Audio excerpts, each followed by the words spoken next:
정석 넘버원 연세인외과 정원석입니다. 오늘도 정형외과 선생님 모시고 인공관절 수술 이후에 다리가 아픈 것에 대해 알아보도록 하겠습니다. 간단하게 소개 부탁드리겠습니다. 네, 안녕하세요. 안산에 있는 에이스병원 정재훈 원장입니다. 무릎 인공관절 주로 하고 이제 스포츠 내시경을 주로 하고 있는데요.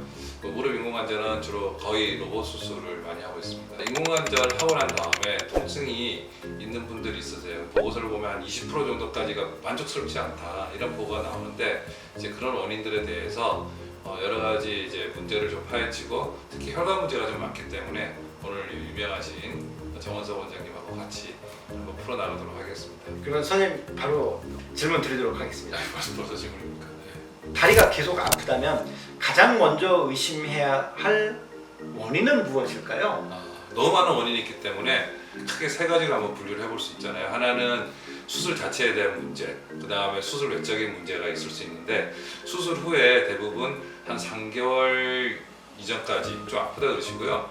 한 6개월 지나면서 한 70% 좋아지고 좋아지는 1년까지 좀 좋아진다고 보세요. 근데 그 사이에 아주 뭐 이렇게 정상적으로 좀 아프면서 낫는 게 아니라 조금 이상하게 이제 낫는 경우는 수술 자체가 좀 잘못됐다는 경우가 좀 있을 수 있고 아니면 환자 자체에 문제가 좀 생길 수가 있습니다. 재활이 좀 잘 안 된다든지 아니면 수술 내에 감염이라든지 이런 문제가 좀 있을 수 있어서 주로 뭐 6주, 3개월, 6개월, 1년에 이제 피 검사를 좀 해보는 경우가 좀 꽤 있습니다. 그 외에는 또 협착증, 허리에 문제가 좀 생길 수 있어요. 항상 이렇게 보시면 한 3개월, 6개월 무릎은 좋아졌는데 다리가 전체적으로 아프다든지 아니면 골반이 아프다든지 척추 문제일 수가 있고요. 그 다음에 세 번째는 혈관 문제가 좀 많이 있을 수 있습니다. 그래서 혈관 문제에 대해서는 정원석 선생님한테 좀 오늘 같이 얘기를 좀 해보려고 해요. 예. 그럼 조금 전에 그 왜 허리 문제 때문에도 통증이 있을 수 있다고 말씀하셨잖아요. 네. 수술 후 통증이 허리 문제인지 아니면 수술 부위 문제인지 어떻게 구별을 할 수 있을까요? 일단은 위치 자체가 좀 문제입니다. 그래서 위치가 무릎 자체, 이렇게 무릎을 손으로 이렇게 쌌을 때 이게 무릎이라 그러면 무릎을 이렇게 손으로 쌌을 때 여기가 아프면 대부분 무릎 문제일 가능성이 좀 많고요.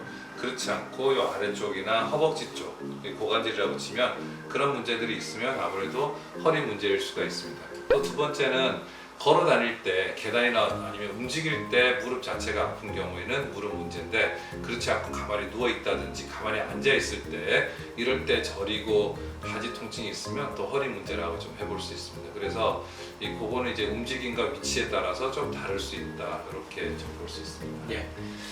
그 수술 후 다리 통증이 이제 뭐 하지정맥류나 혈전 때문일 수 있는 경우는 제가 답변을 좀 먼저 해드리면 하지정맥류 자체만으로 다리가 아프지는 않습니다. 이제 수술 끝나고 나서 혹시라도 하지정맥류가 있는 환자분들이 혈전이 생겼다든지 이러면은 급격한 통증 느낄 수 있고요. 혈전은 예. 아주 잘 봐야 되는 정말까지 응급 상황이라고 볼 수 있죠. 예.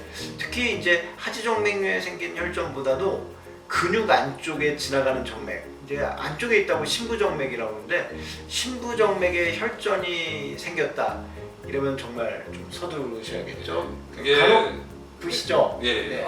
되게 어떤 예라 그러면요, 잘 이제 수술 끝나고 하루 이틀 지나서 다리가 갑자기 창백해지고 이 혈류가 이렇게 동맥이 잘 안 뛰는 경우가 좀 있고 좀 창백해지는 경우가 좀 있어요. 그리고 그다음에 이제 문제가 다리가 굉장히 부으면서 환자들이 좀 이제 수술 외에 붓는 거 외에 이상하게 더 많이 붓고 종아리가 좀 많이 아프다 뭐 이런 경우에서 있어서 그러면 이제 우리 혈관 초음파라든지 아니면 CT를 이용해서 혈관 이렇게 내려가는 걸 쫙 다 볼 수가 있습니다. 그거를 응급으로 좀 찍어야지.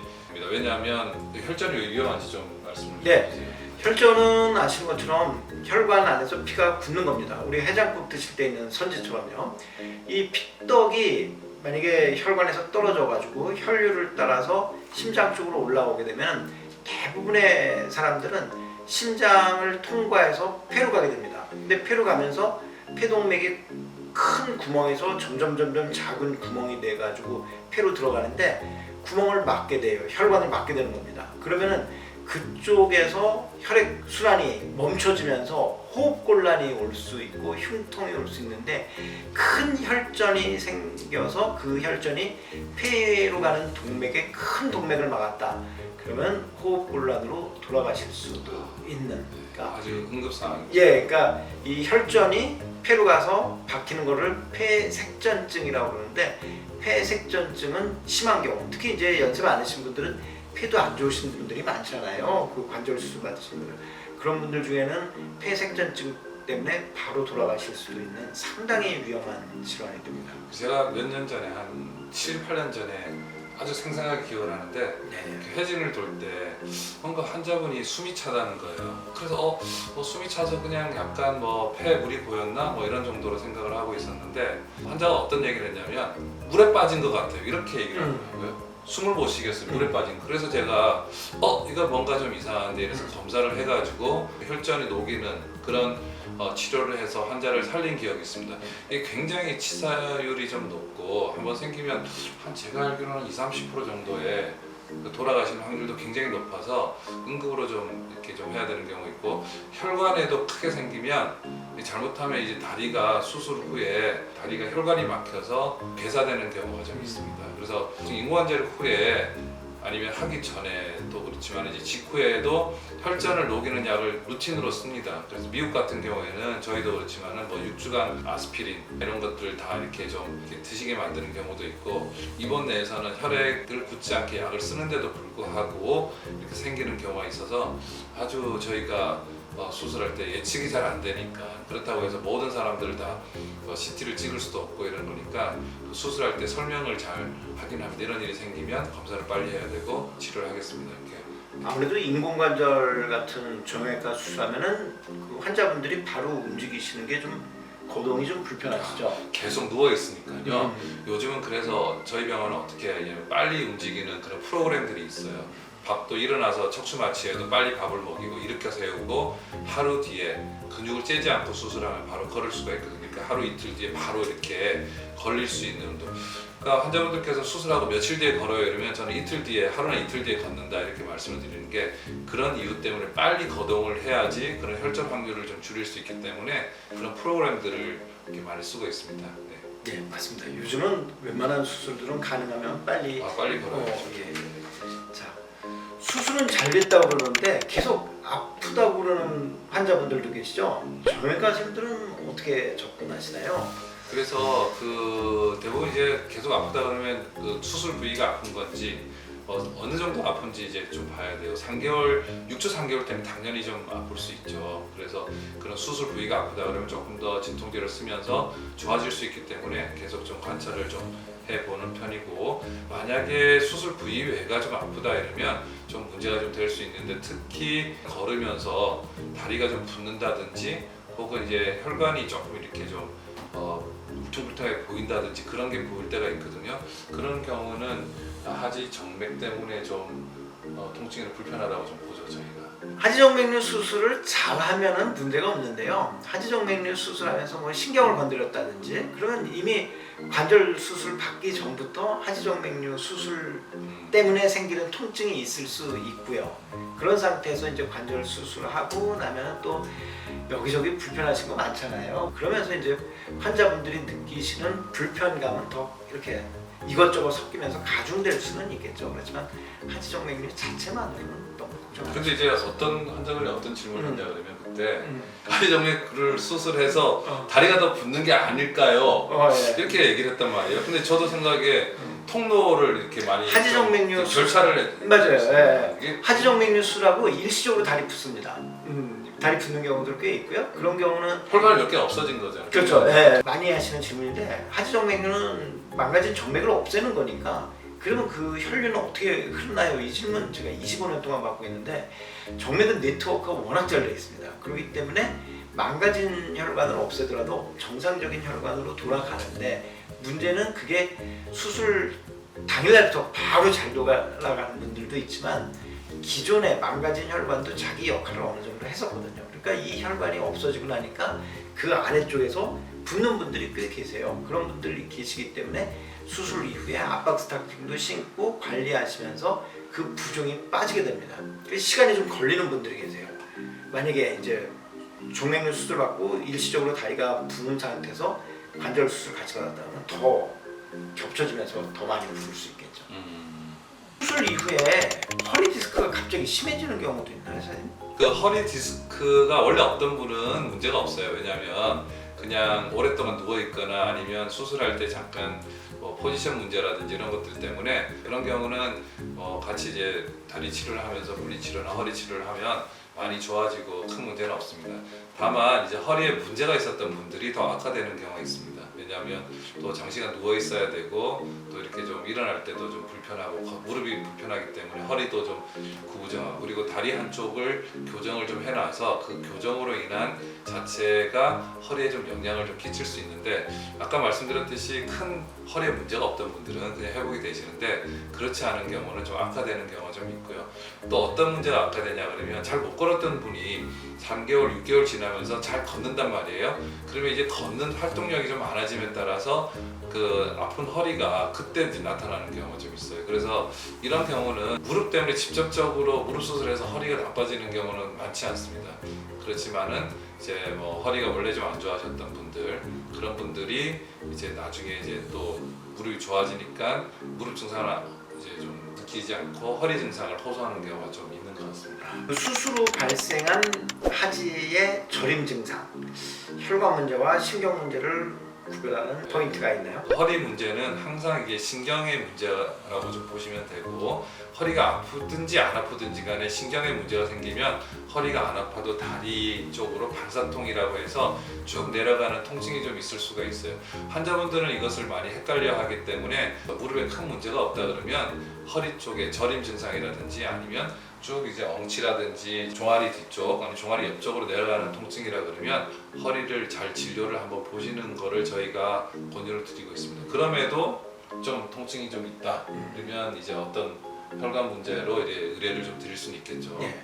저희도 이제 가끔 보면은 그 인공관절 수술 받으시고 얼마 안 되신 분들 보면은 인공관절도 수술하면 어차피 수술이니까 그 부위가 좀 부었을 거 아니에요. 네. 부었다 빠질 때까지 시간 걸릴 텐데 그러다 보면은 그쪽 뭐 직접적으로 관절하고는 상관없지만 뒤로 지나가는 그 혈관이 좀 눌릴 수 있습니다. 다리가 정맥 쪽에서 순환이 잘 안 되면서 부을 수 있는 거죠. 수술한 무릎 부위도 부었지만 그 아래쪽에서 부을 수 있는데 그게 그냥 심하게 붓지 않으면은 어차피 시간이 지나면서 압박 스타킹 수술 이후에 신고 그러면은 부기가 빠지는 건데 어느 날 갑자기 한쪽 다리가 퉁퉁 부었다. 그러면은 심부정맥 혈전증을 생각을 해봐야 되고 그 다음에 많지는 않지만 혹시라도 동맥 쪽에서 눌려가지고 동맥 쪽에 증상이 나타난다. 그러면 동맥은 말단 부위에서 증상이 나타나기 때문에 발끝이 너무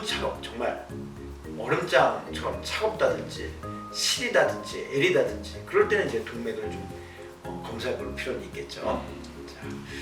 동맥도 막히면 큰일 나죠. 그건 더 큰일 납니다. 절단해야 됩니다. 절대. 네.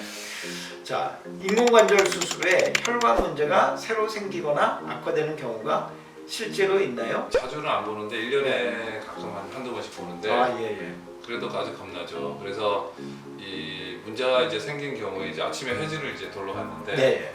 이제 저는 아니고 이제 저희 같이 네. 일하시는 원장님인데 다리가 너무 붓고 종아리가 너무 땅땅한 거예요. 그래서 잘 보셨어요. 이게 네. 보실 수도 그냥 수술해서 부을 수 있구나 이렇게 될 네. 수 있는데 그 원장이 워낙 베테랑이니까 잘 보셨어요. 아 이거는 뭔가 좀 이상하다. 그래서 혈관에 대한 그 초음파 검사를 해보는데 네. 조금 흐름이 좀 좋지 않은 게 발견이 됐어요. 그러면 이제 그 다음 단계는 이 CT를 하거든요. 네. 혈관 CT에서 정말 꽉 막혀 있는 할아버지였는데 꽉 막힌 거예요. 뒤쪽이. 예. 우리 일반 사진을 찍어도 보면 혈관에 석회가 많이 낀 경우 보이잖아요. 그렇죠. 혈관이 원래 보이지 않아야 되잖아요. 그렇죠. 뼈만 보여요. 액체니까 보이면 안 돼요. 액체 보이는데 혈관이 이렇게 심플하게 보이는 경우가 있어요. 이런 경우는 혈관에 석회가 낀 거죠. 그렇죠. 이게 그래서 혈관 동맥 이런 데가 석회 껴가지고 그게 이제 문제가 좀 생겼는데 잘 발견했어요. 그래서 흉부외과로 이제 전원을 해가지고 그 혈전을 제거를 했는데 그걸 뭐 이렇게 관을 집어넣어가지고 혈전을 이렇게 긁어내가지고 예. 제거를 했다고 얘기 들었어요. 예. 그 수술 많이 하셨죠? 예, 큰 혈관이 막힌 경우는 이렇게 카테터라고 해서 관을 넣어서 실제 혈전을 긁어주고요. 아 이렇게 긁어내는. 예예, 이렇게 뽑아내는 거죠. 네. 그리고 작은 그 혈관이 막혔을 때는 그 카테터보다도 더 작을 경우에는 거기까지는 안 하고 이제 항응고제라든지 항혈전제 같은 약을 쓰면서 그 다음은 이제 보존적 요법을 해야 되고, 그다음에 혈전이 날아갈 가능성이 계속 있다고 판단이 되는, 그러니까 폐 쪽으로 올라갈 가능성이 있다고 판단되는 경우에는 배에 있는 대정맥 안에다가 일종의 그물망처럼 필터를 끼워가지고 혈전이 또 못 올라가게 막아주는 필터를 끼는 경우가 있거든요. 근데 만약에 이제 폐에까지 색전증이 갔다, 그러면 이제 그때는 또 호흡기에 대한 정밀한 또 검사도 해야 되고 관찰도 해야 되고. 참 이게 혈관이라는 게 참 신기한 것 같습니다, 그죠? 혈액을 운반하는 건데 그거를 뭐 펼치면 지구를 뭐 몇 바퀴. 예, 다음 주에 몇 바퀴 돈다고 그래요. 저도 몇 바퀴까지 잘 모르겠어요. 아마 그 AI 물어보면 알 수 있을 것 같은데. 모세혈관의 그 길이가 뭐 절대 다수겠지만 지금 몇 바퀴 돈다고 합니다. 자, 수술 후 통증 때문에 정형외과랑 저희 이제 혈관 쪽을 보는 흉부외과나 아니면 뭐 혈관외과 모두 다녀했던 실제 케이스 경험 혹시 있으신가요? 통증 때문은 아니고 예. 이제 혈관 문제가 있으니까 이런 문제가 있었어요. 하지정맥류가 있어요. 예. 근데 이제 수술해도 되냐? 예. 당연히 저는 뭐 수술을 해도 된다 이렇게 예. 얘기했는데, 그러면 환자분들께서 어떤 질문을 했냐? 이 혈관을 먼저 수술해야 되냐? 아니면 예. 무릎을 수술해야 되냐? 예. 무릎 인공 관절을 예. 그렇게 질문한 적이 있었거든요. 그럼 어떻게 말씀하세요? 저는 크게 뭐 가지고 있던 거니까 문제는 없어서 통증이 더 심한 거부터 이제 하는 게 원칙인데, 그때는 무릎이 통증이 더 심해서 무릎 인공 관절을 그냥 하고 네. 정맥류는 더 심해지지 않았어요. 그래서 그때 정맥류 하는 거를 이제 그때 보내드렸어요. 예, 저도 그렇게 이야기를 합니다. 일단 그 당장 병을 치료할 때 생명하고 직결된다, 그러면 그걸 당연히 먼저 치료해야 되는 거고, 그런 병이 아니라면 혹시 후유증이 생길 수 있는 병인가, 그게 아니라면 지금 내가 정말 통증이라든지 다른 이유 때문에 일상생활을 못한다는, 그 다음에 또 다른 병이 있는 것처럼 일단 통증 때문에 생활을 못 하실 정도라면 당연히 인공관절 수술 먼저 하셔야 되고, 하지정맥류는 혈전만 안 생기도록 관리를 잘 하셔서 그 다음에 수술하시도록 저희가 보내드리는데, 간혹 하지정맥류 방치했다가 혈전이 생겨서 오시는 분들이 계세요. 그러면 먼저 하지정맥류 수술 먼저 하고, 그럼 뭐 금방 끝나니까, 그리고 이제 인공관절 수술 받도록 발전은 안 보내드리고요. 좋은 예. 그리고 가끔 보면은 그러니까 절개창이 들어가야 되는데 정맥류가 심한 분들 계세요. 그런 분들은 제가 하지정맥류 먼저 깨끗하게 수술해 드리는 게 정형외과 선생님 마음 놓고 이렇게 절개해가지고 수술하시는데 도움되니까 깔끔하게 없애드리겠다고 하는 경우가 가끔 있습니다. 자, 이제 마지막 질문인데요. 수술 후 통증 관리를 위해서 정형외과랑 저희 뭐 흉부외과 혹은 혈관외과가 함께 협진하는 사례 어떤 경우에 이루어지나요? 아까 뭐 혈전이 막힌다든지 아니면 혈관이 좀 다쳤다든지 아니면 폐에 아까 혈관이 막힌 경우는 조금 그런 게 위급한 상황이기 때문에 발견을 잘 준비하는 게 중요하고, 협진을 해서 빨리 이렇게 이송해서 뭐 치료를 받고 다시 또 며칠 지나면 괜찮으니까 다시 이송을 전원을 받아서 우리 치료를 남아있던 걸 계속하고, 그래서 제일 중요한 거는 조기 발견인 것 같습니다.